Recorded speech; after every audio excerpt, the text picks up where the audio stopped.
Olá, vamos começar mais um programa Marcelo Stork, aqui pela TV Milênio, canal 13 VHF de União da Vitória, Paraná, Porto União, Santa Catarina, afiliada à TV Cultura de São Paulo. Sejam todos bem-vindos a este espaço cultural nesta noite de sexta-feira, dia 28 de junho de 2013, uma noite sonoramente especial. Eu recebo aqui nos estúdios da TV Millennium a presença do amigo, músico, compositor, Fernando Rodrigues dos Santos, o Fernando Dedos. Nosso bate-papo vai ser, inclusive, com o fundo musical dele ao Eufônio.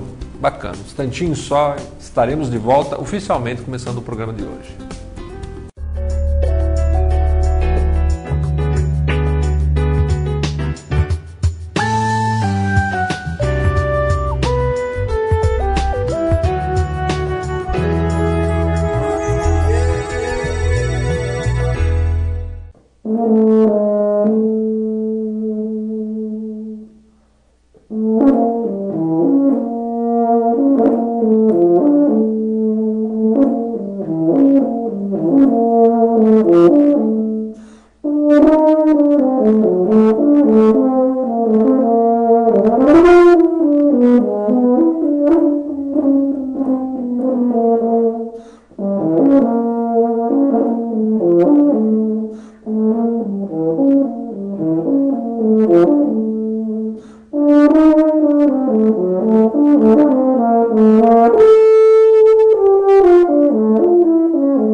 Bravíssimo, bravíssimo, Fernando Rodrigues dos Santos, Fernando Dedos, muito obrigado pela sonora presença. Boa noite, Fernando. Boa noite, Marcelo, obrigado a você pelo convite e o Eufônio também agradece.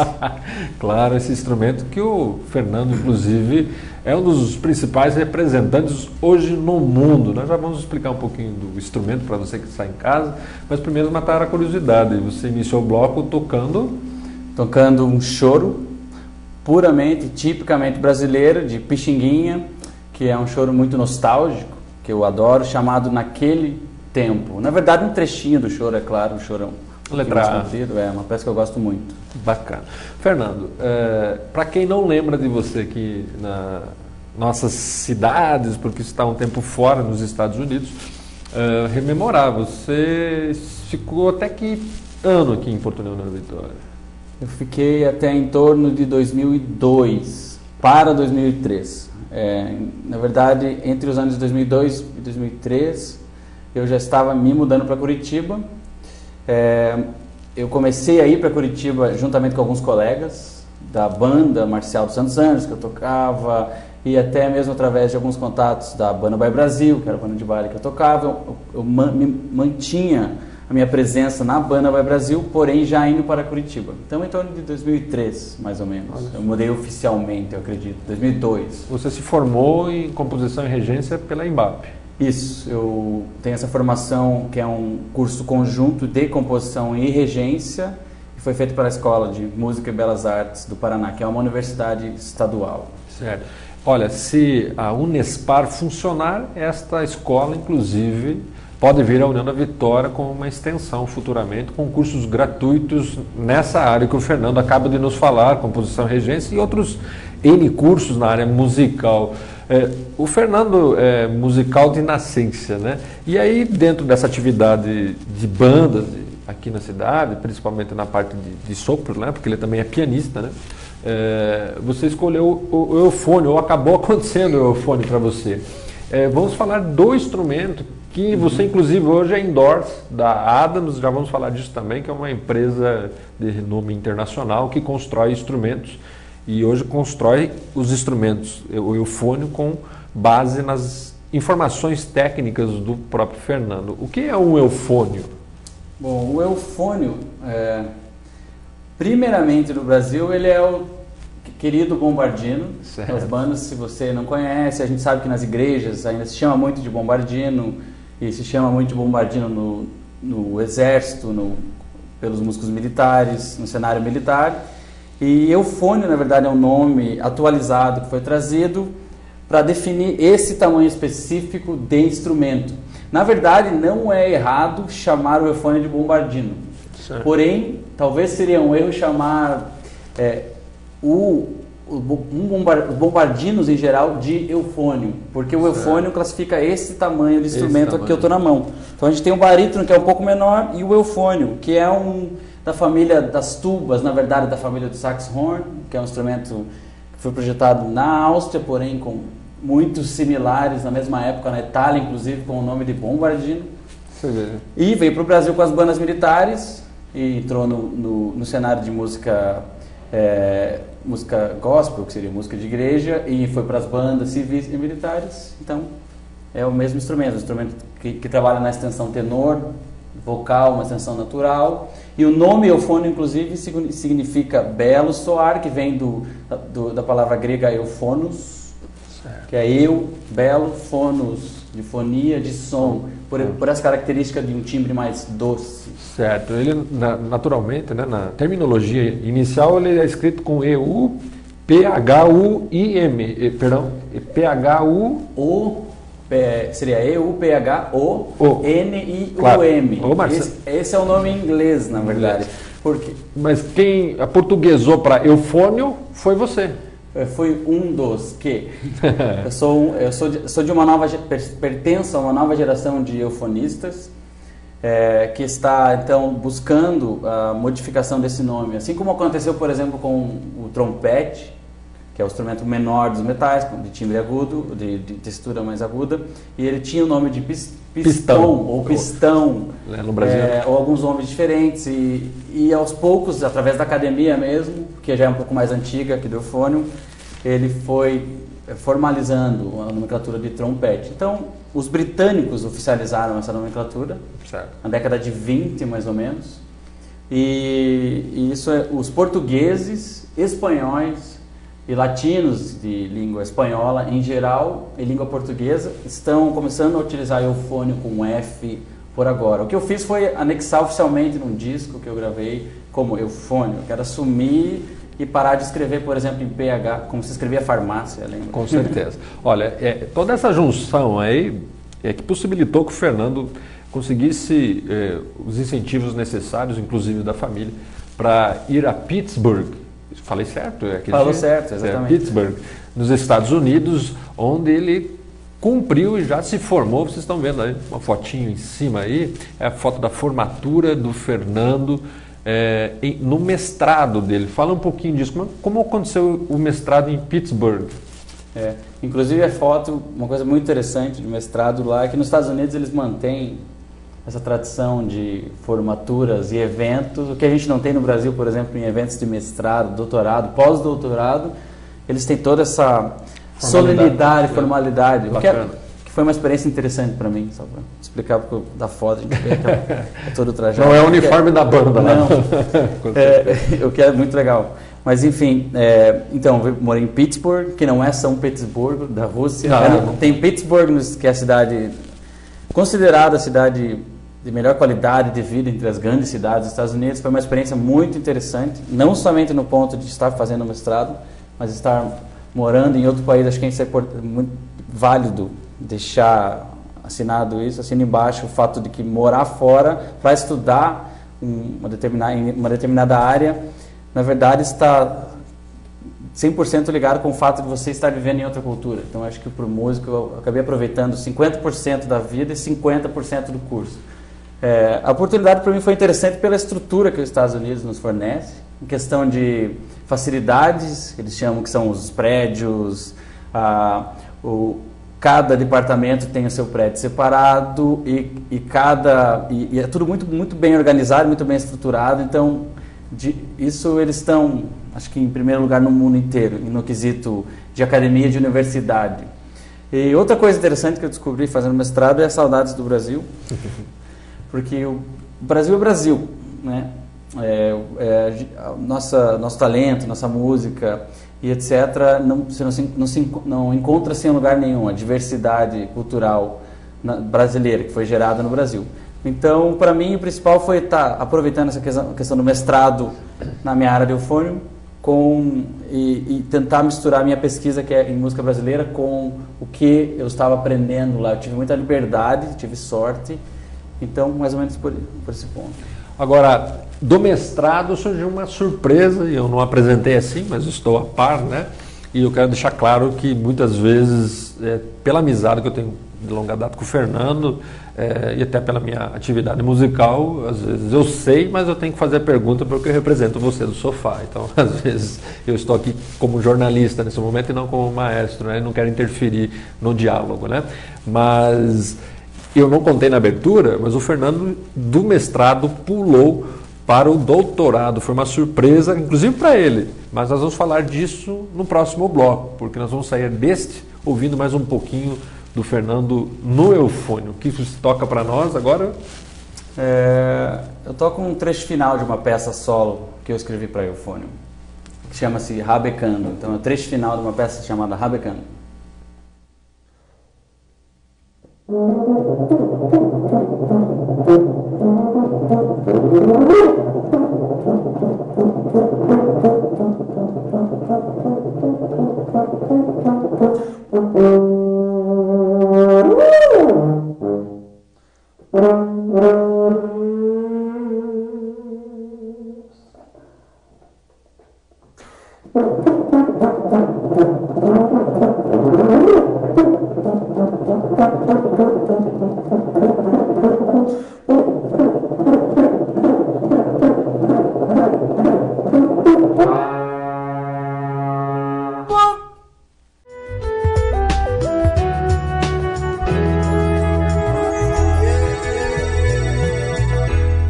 Você sabia que seu 0 km pode ficar com aparência de novo por 3 anos? A nanotecnologia de vitrificação cria uma película que protege seu carro da degradação e oxidação, enquanto as ceras convencionais acumulam sujeira e podem se fixar na pintura. Informe-se sobre esse serviço na Fiat Fama.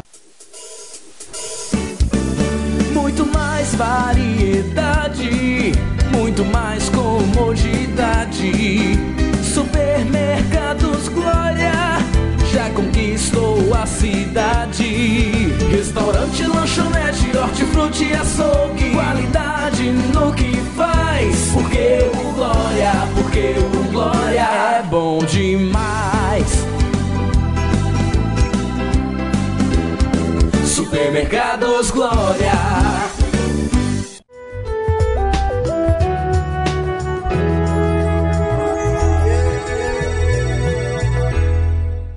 Pois bem, retornamos para o segundo e último bloco do programa de hoje. Estamos, né, com o Fernando Rodrigues dos Santos, o Fernando Dedos, que, como eu disse no final do bloco anterior, teve uma surpresa quando ele concluiu o mestrado. Imediatamente ali, no mesmo momento, né, finalmente ele foi informado que havia uma vaga, uma abertura para o doutorado. Como é que foi esse momento, Fernando? Bom, foi muito especial, muito importante, porque uma vez que você termina um curso, tecnicamente você meio que não sabe o que você vai fazer na vida. Você está posteriormente pensando, porém com nada definido. É claro que eu estava analisando já algumas possibilidades de voltar para o Brasil e ver o que eu poderia fazer por aqui, é claro, no cenário acadêmico, o qual eu estou investindo. Porém, eu resolvi aplicar. Nos Estados Unidos funciona assim.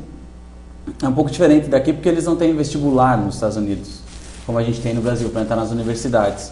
Lá, eles trabalham com aplicações ou com inscrições de interessados a estudar naquela instituição, ou naquele departamento, e eles fazem uma análise de todos os candidatos. E não há um vestibular prévio de disputa entre todas essas pessoas. Então, no caso, eles têm 15 candidatos a uma vaga de música, tal, e eles fazem uma seleção detalhada de currículo, etc, etc. E aí, sim, tem algumas provas, que são provas específicas na área de música. Eu tive que fazer algumas audições, tive que mandar algumas gravações, tive que ir pessoalmente lá na universidade tocar, e conversar com os professores de perto, porque eu estava tentando uma bolsa de estudos também, e mais uma vaga para trabalhar na instituição. Então, quando vem a notícia, é muito interessante, é muito legal, porque dessa vez eu consegui um cargo bem especial, que é uma bolsa de pesquisador. Então, eu vou trabalhar como pesquisador para a universidade, o que é o sonho de qualquer artista. Eu vou ganhar, além de eu ganhar a bolsa, eu vou ganhar um salário da universidade para fazer o que eu gosto, para tocar e pesquisar sobre música e, nesse caso, em interdisciplinariedade em artes. Eu vou misturar o eufônio, a minha pesquisa de eufônio, com artes visuais, com dança e etc. Então, funciona assim. Então, por isso que eu resolvi não negar esta bolsa e vou ficar mais um tempo nos Estados Unidos para fazer um doutorado no meu instrumento, que no caso não há possibilidade de estudos nem graduação, e principalmente pós-graduação no Brasil.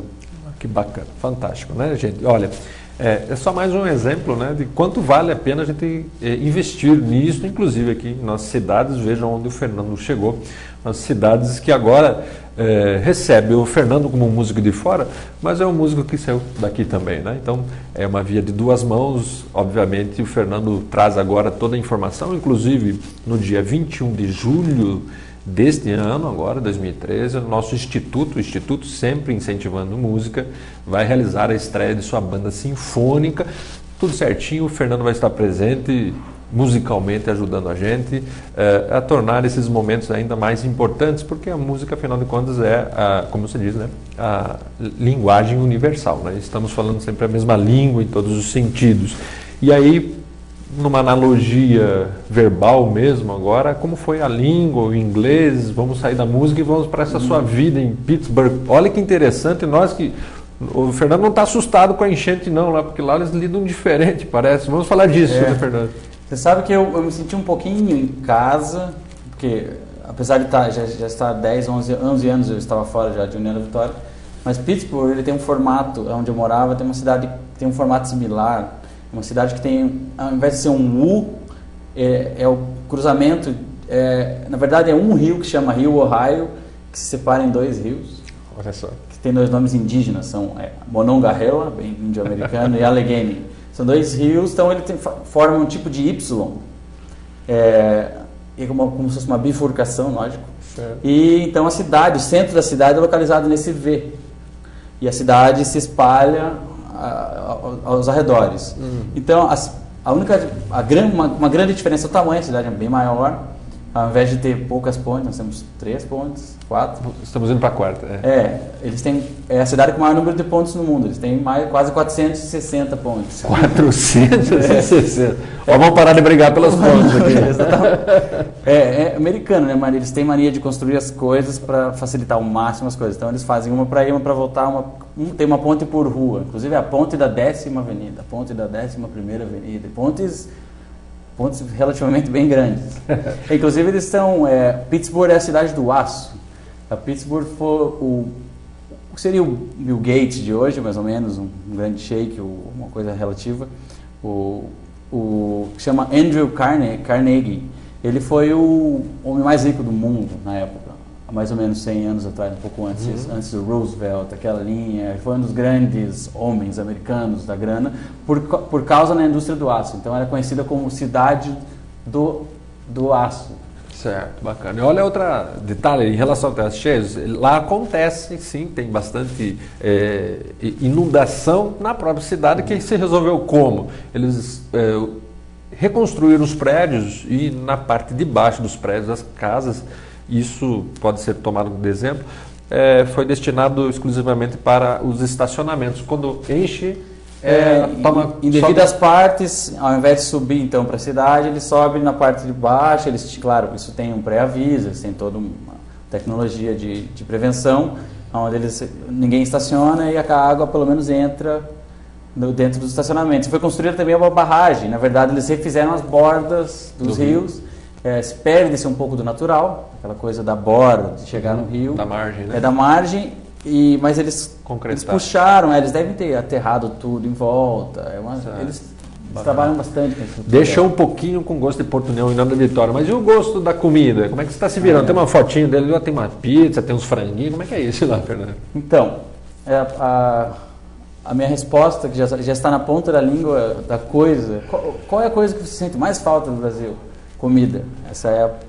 Isso não há comparação. Em qualquer lugar que eu fui no mundo, tive a oportunidade, graças a Deus, de ir para bastantes lugares, comida brasileira impagável. No sul, eu sou carnívoro mesmo, eu não sou vegetariano, tenho muitos amigos vegetarianos, mas também o nosso sabor dessas coisas, xixo de Nana Vitória faz muita falta, eu falo muito dele. E os amigos americanos querem vir de tanto que eu faço propaganda do Brasil, comida. E outra coisa, minha esposa foi junto comigo, a Mariana. Vocês estão vendo o Fernando e a Mariana aí num estádio, posso chamar estádio? Uma arena de beisebol, né? Uma fotinha que eu roubei do teu Facebook. Dos piratas, lá tem... A Mariana me ajudou muito, a Mariana cozinha muito bem, então nós nos viramos. E, inclusive, Mariana, família, esposa, eu agradeço minha família, que me apoiou muito lá. Minha paizão e a mãe aí na tela agora. Aí, ó. Foi visitar, inclusive, né? Eles foram para lá. Minha mãe foi para lá para a graduação do mestrado. Facilitou essa coisa da comida, então, tendo a esposa lá um pouco. Isso também, porque sozinho teria sido muito mais difícil. Certo. Já nesse assunto de... Pelo que eu me lembro das viagens da banda, nossa...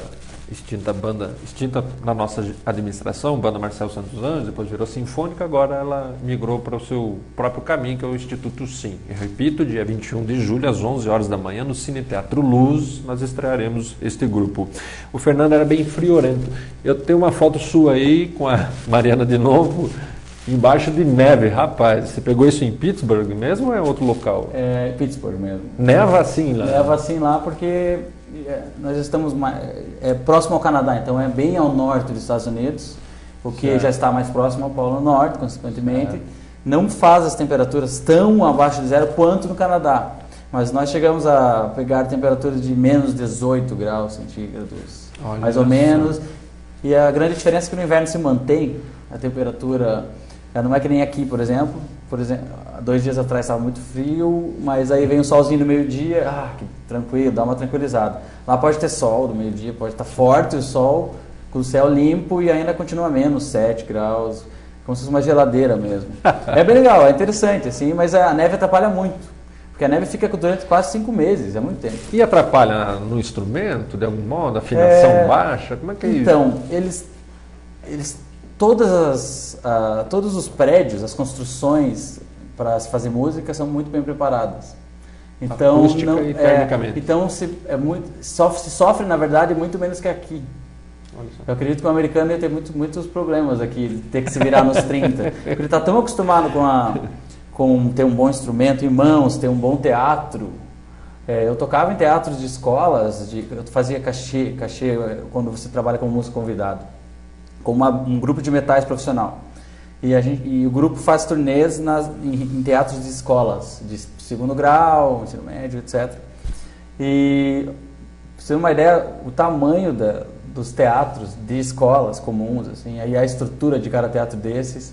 Então, eles estão muito acostumados com essa coisa, da estrutura. Então, o instrumento, acredito que ele sofra menos lá do que aqui. Agora, abrir um parênteses aí na nossa conversa, mas você falou em voltar para o Brasil, com certeza, obviamente, para fazer tudo isso vale a pena. Se eu te perguntasse hoje aqui, seria uma pergunta bem tola, né? Perguntar para você se, poxa, valeu a pena tudo isso. Lógico, a gente vê pelo resultado sonoro do seu trabalho. Mas tem experiência que, inclusive com a sua ajuda, talvez não seja no Brasil todo, mas alguns locais em que você já esteve musicalmente. Nós estamos vendo aí uma foto do Fernando numa banda sinfônica em Pelotas, aí, que são os eventos que o Fernando participa como músico convidado, como palestrante, né?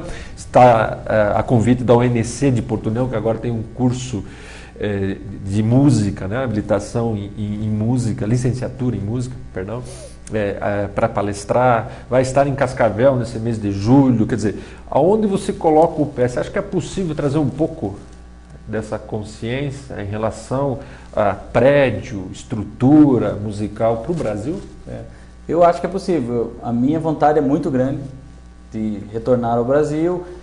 Eu reclamava muito quando eu estava aqui, então eu não tenho vontade de ir aprender todas essas coisas e fazer essa troca, porque eles aprendem muito também com a gente. Porque mas eu tenho essa vontade de voltar e tentar colaborar ao máximo. E em relação à estrutura, a nossa burocracia política, né, aproveitando esse bonde do momento político do Brasil, é tudo muito difícil em questão financeira no Brasil. Porém, eu acredito que aos poucos estamos reformulando os corpos de comando de instituições acadêmicas, principalmente na área das artes. Então, essa nova geração está cada vez mais consciente do que se precisa e do que se cobrar com a verba que nos é fornecida. Eu acredito muito nisso. Olha, que bacana. E eu vou pedir tuas orientações e teu apoio técnico também, não só na parte musical. O Fernando, neste sábado, estará com a gente lá no Instituto Sim. Ele fica naquele armazém ali, na esquina do Ópera, né? Mas eu vou cobrar também um pouco dele, cobrar no sentido bom da palavra, orientações aí para a construção do nosso próprio edifício. O prefeito de União da Vitória, Pedro Ivo, já sinalizou uma área para que o Instituto sim possa edificar sua sede própria, aí sim, nesses modos que o Fernando está falando, lógico, um pouco menor, não comparando com Pittsburgh. E o Fernando também é família a todo momento, né? Não só nas questões acadêmicas aqui no Brasil, durante as férias dele, veja só que férias, né? Mas também com a família. Semana que vem parece que você, sexta-feira, dia 5, tem um evento cultural em família com a irmã Maureen, é isso? Isso, então, pela primeira vez, eu vou participar, minha irmã tem uma academia, se chama Estúdio Maureen Rodrigues, que leva o nome dela, e ela faz apresentações 2 vezes por ano, e uma será na próxima sexta-feira. 5 de julho. E 5 de julho, no Cine Luz. Então, dessa vez, felizmente, eu vou poder fazer uma participação com os alunos de hip hop, que é uma mistura muito interessante.